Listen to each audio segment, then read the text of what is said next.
13 अगस्त 2022 की रात captain Navtej Singh Gill, captain Saurabh Vashisht, commander Purnendu Tiwari, captain Virendra Kumar Verma, commander Sugunakar Pakala, commander Amit Nagpal, commander Sanjeev Gupta और सेलर रागेश, इन 8 इंडियन नेवी ऑफिसर्स को कतर की intelligence agency state security bureau द्वारा अरेस्ट कर लिया जाता है।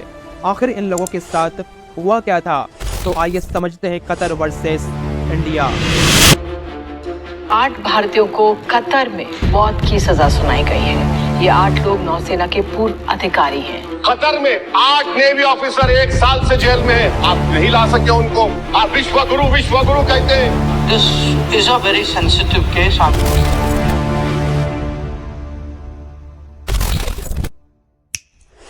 कतर की डिफेंस सर्विसेज के लिए काम करने वाली एक प्राइवेट कंपनी जिसका नाम था Dehra global technology and consultancy services, इस कंपनी को एक जोर का झटका लगता है।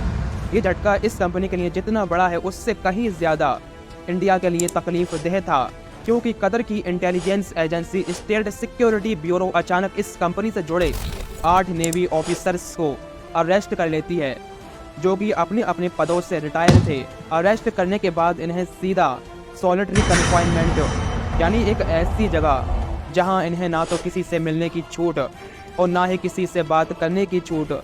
ये वो इंडियन नेवी ऑफिसर्स हैं जो कभी भारतीय नौसेना के लिए काम कर चुके हैं, लेकिन अपनी गिरफ्तारी से पहले ये कतर की कंपनी के लिए काम कर रहे थे। इस पूरे केस में सबसे हैरान करने वाली बात यह है कि तब ना तो इन अधिकारियों की गिरफ्तारी की खबर इनके घर वालों को दी जाती है और ना ही इंडियन एम्बेसडर को दी जाती है और ना ही इंडियन गवर्नमेंट को। ऐसा तब होता है जब गिरफ्तार किए गए सभी ऑफिसर्स देहरा कंपनी में 4 से 6 साल से काम कर रहे थे। यहाँ एक बात और हैरान करने वाली है कि इन नेवी ऑफिसर्स पर लगाए गए इल्ज़ाम तक साफ नहीं होते, इसके बावजूद इन्हें सॉलिटरी कन्फाइनमेंट में रखा जाता है।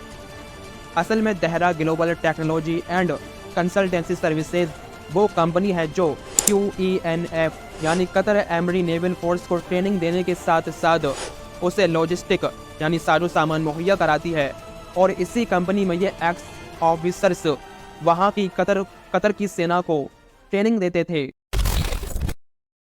ठीक 1 महीने बाद कतर की राजधानी दोहा में इंडियन एम्बेसडर और deputy head of mission Qatar में बंद 8 नेवी ऑफिसर्स से मुलाकात करते हैं। तब जाकर इन्हें कानूनी मदद का रास्ता मिलता है।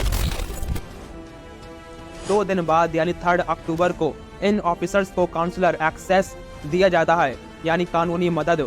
इसी बीच एक घटना और घटती है। Dehra global technology and consultancy services के CEO खमीस अल अजमी 8 ऑफिसर्स की मदद के लिए सामने आते हैं, लेकिन कतर की एजेंसी उल्टा उन्हें ही अरेस्ट कर लेती है और उन्हें सीधा सॉलिटरी कन्फाइनमेंट भेज देती है। दरअसल खमीस अल अजमी ओमान देश के नागरिक हैं जो कि रॉयल ओमान फोर्स से रिटायर हैं, और ये कतर में देहरा ग्लोबल नाम से अपनी कंपनी खोलते हैं, और इनकी कंपनी 4 साल से कतरी सेना के लिए काम कर रही थी। आपको बता दें, सिर्फ 2 महीने के अंदर अंदर ओमान अपने देश के नागरिक को कतर की जेल से छुड़ा लाती है। इसके बाद कई महीने गुजर जाते हैं। इसी बीच इंडियन नेवी ऑफिसर्स की ओर से कतरी कोर्ट में कई जमानत की अर्जियां दाखिल की जाती हैं, लेकिन हर बार इनको निराशा ही हाथ लगती है। इसके ठीक 25 दिन बाद इन सभी 8 ऑफिसर्स पर कोर्ट में चार्जशीट फाइल की जाती है। इसके 4 दिन बाद यानी 29 मार्च से कतर के कानून के मुताबिक इन 8 ऑफिसर्स के खिलाफ ट्रायल की शुरुआत होती है। कतर की गवर्नमेंट देहरा ग्लोबल नाम की इस कंपनी को बंद कर देती है और इसमें 75 से ज़्यादा इंडियन लोग काम कर रहे थे, उन सब को इंडिया वापस भेज देती है।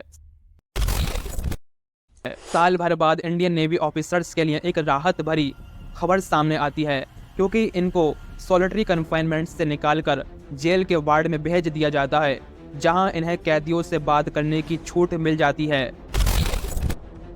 2 महीने गुजरते गुजरते इस मामले में एक ऐसा मोड़ आता है कि कतर की जेल में बंद 8 नेवी ऑफिसर्स के घर वाले ही नहीं, बल्कि पूरा का पूरा भारत ही हैरान रह जाता है, क्योंकि कतर की कोर्ट इन नेवी ऑफिसर्स को सीधा सजाए मौत सुना देती है।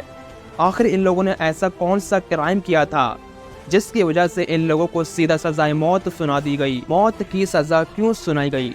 तो इसको लेकर अभी तक ना तो कतर ने कुछ कहा और ना ही इंडिया ने, लेकिन कुछ लोकल न्यूज़पेपर्स हैं वो इस खबर को लेकर रिपोर्ट छाप रहे हैं कि इन इंडियन नेवी ऑफिसर्स ने कतर की सीक्रेट सबमरीन प्रोजेक्ट U-212 के बारे में इजराइल को इन्फॉर्मेशन शेयर की है, यानी जासूसी।